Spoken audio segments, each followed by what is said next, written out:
সম্মান জানিয়ে দ্বিতীয় দিনের শিল্পী মন উৎসব আমরা শুরু করতে চলেছি সমবেত কবিতার উচ্চারণের মধ্যে দিয়ে। প্রথমে আমরা থাকবো রবীন্দ্র কবিতায়, তারপর আমরা থাকবো কাজী নজরুল ইসলামের একটি কবিতায়। এই মুহূর্তে আমাদের অনুষ্ঠান শিল্পী মন উৎসব 2025 শুরু করব সম্মেলন আবৃত্তির মধ্য দিয়ে।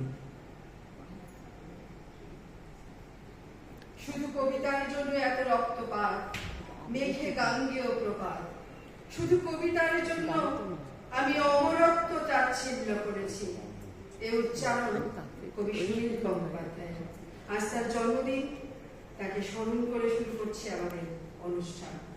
প্রথমে রবীন্দ্র উচ্চারণ অন্তরগম বিকশিত কর, এবং তারপর কাজী নজরুল ইসলামের কান্ডারি হুঁশিয়ার।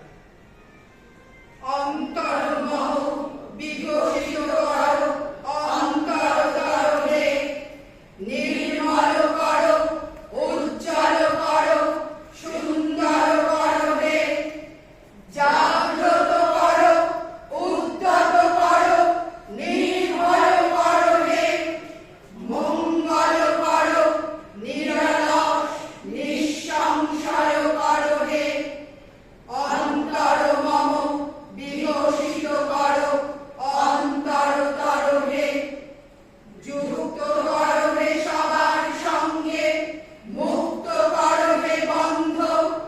সঞ্চার কর সকল কর্মে, শান্ত তোমার ছন্দ। চরণ পদ্মে মম চিত্ত নিষ্পন্দিত কর হে। নন্দিত কর, নন্দিত কর, নন্দিত কর হে।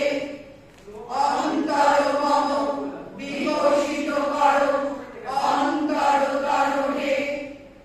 কাজী নজরুল ইসলাম তরুণ প্রজন্মকে উদ্বুদ্ধ করতে চেয়েছিলেন।